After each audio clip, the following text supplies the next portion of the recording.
Everyone, எங்கே பாருங்கள் என்ன நடக்குதுன்னு. நம்மளோட ஜூஜு பாப்பா என்ன பண்ணிகிட்ருக்கா பாருங்கள். இன்றைக்கி எனக்கு ரொம்ப ஹாப்பியாக இருந்தது. என்னன்னு கேட்டால், இந்த குழந்தை நேற்று வந்து ஒரு ஃபிஷ்ஷு கூட எடுத்துக்கல. ஒரே ஒரு க்ரீமி மட்டும் தான் நான் கொடுத்து அந்த குழந்தைக்கு சாப்பிட்டுச்சு.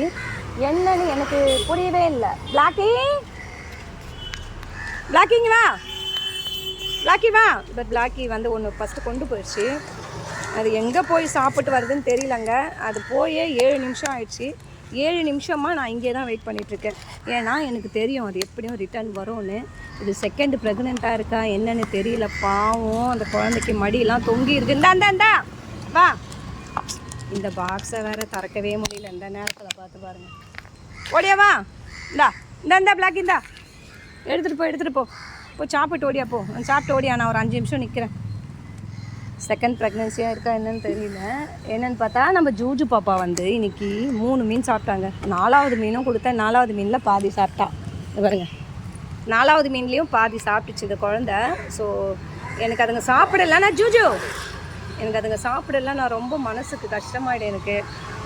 அவங்க சும்மாவே சாப்பிட்லன்னா கூட இந்த பிள்ளை ஏன் சாப்பிட்லன்னே எனக்கு ஒரு யோசனையாகவே இருந்துகிட்ருக்கோம். அந்த மாதிரி தான் எனக்கு இருந்துச்சு. லக்கிலி இன்றைக்கி 3.5 ஃபிஷ்ஷு சாப்பிட்டா ரொம்ப சந்தோஷமாக இருந்துச்சு. பட் இன்றைக்கி வழக்கமாக இருக்க லியோ காணும். இது பாருங்க, லியோ வந்து எங்கேயுமே இல்லை. ஏரியா ஃபுல்லாக தேடி பார்த்துட்டேன், லியோ காணும். இன்றைக்கி வந்து இந்த டைமில் இல்லாத ஃபீமேல் பிளாக் இருந்துச்சு. அதுக்கப்புறம் அந்த ஆப்போசிட் பாருங்க, இந்த ஆப்போசிட்டில் தான் அந்த கேட் வந்து இந்த ஓரத்தில் தான் நிற்கும். செவுத்து மேலே, மதில் செவுறு மேலே தான் நிற்கும். அதே மாதிரி நின்று எனக்கு குரல் கொடுத்துச்சு. அதுக்கு ஒரு 4 ஃபிஷ்ஷு த்ரோ பண்ணிட்டேன். பட் வீட்டுக்காரங்க என்னைக்கு பார்க்குறாங்களோ என்னை பிடிச்சி ஜெயிலில் போட்டுருவாங்க. கண்டிப்பாக அது கூடிய சீக்கிரம் எனக்குன்னு தெரில. ஏன்னா இதெல்லாம் இவ்வளோ பெரிய வீடு, அப்பார்ட்மெண்ட் மாதிரி. இதுக்குள்ளே நான் ஃபிஷ்ஷை த்ரோ பண்ணேன்னா அவங்க என்னை சும்மா விடுவாங்களா நீங்களே தெரிஞ்சுக்கோங்க. ஃபிஷ் எது உள்ளே போட்டிருக்கேன், சாப்பிட்ருச்சு அது. மற்றபடி இதை பாருங்கள், இங்கே என்னன்னு தெரியல. ஏரியாவே ஜிலோன்னு இருக்குது. நம்ம ஜூஜு பாப்பா தான் இருக்கா. லெக்ஸி இல்லை, லெக்ஸி காணும். லெக்ஸி எங்கே போயிருக்குன்னு தெரியல. காக்கா கூட்டம் பாருங்கள், பிச்சுக்கிறாங்க. அவங்க சாப்பிட்டு போட்ட தலை இல்லை ட்ரை ஃபுட்டு எல்லாத்தையுமே சாப்பிட்ருவாங்க. பால் வச்சுருக்கேன். அதுக்கப்புறம் நம்ம லியோ இல்லை. லியோ வந்து அதை பாருங்கள், அங்கே தெரியுது அந்த அப்பார்ட்மெண்ட்டு. இங்கே தெரியுதுங்களா ப்ளூ கலர். இதை தாண்டினாக்கா இதே மாதிரி அடுத்த ரோ வந்துடும்.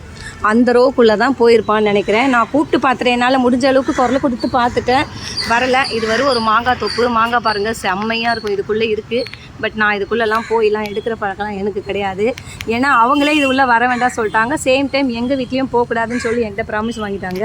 இது வெளியில் வரைக்கும் தான் என்னால் இந்த ஹெல்ப்பை இவங்களுக்கு பண்ண முடியும். நான் உள்ளே போக மாட்டேன். மாங்காய்க்கு ஆசைப்பட்டுலாம் போனோன்னா எங்கள் வீட்டில் என்னை நவுத்துடுவாங்க. ஜூஜு பாப்பா குட்டி, ஜூஜு பாப்பா மம்மு சாப்பிட்றியா? இந்த ஜூஜு கிட்ட உட்காந்துருக்கு. சரி பார்த்தீங்களா, ஜூஜு பார்த்தீங்களா சாப்பிட்டு தூங்கிட்டு இருக்கா.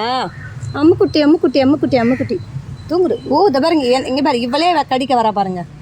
இவளே கடிக்க வந்துடுவா. கையை கொடுக்கறதுக்கு கொஞ்சம் பயம்தான் எனக்கு. ஆனால் ஏன்னா ஒரு நேரம் பாரு இருக்க மாட்டேங்கிறாங்க. இவங்ககிட்ட நம்ம வந்து ரொம்ப க்ளோஸாக இருக்கணும்னு நினச்சா நம்மளுக்கு பயம்தான் கொஞ்சம் ஓரளவுக்கு.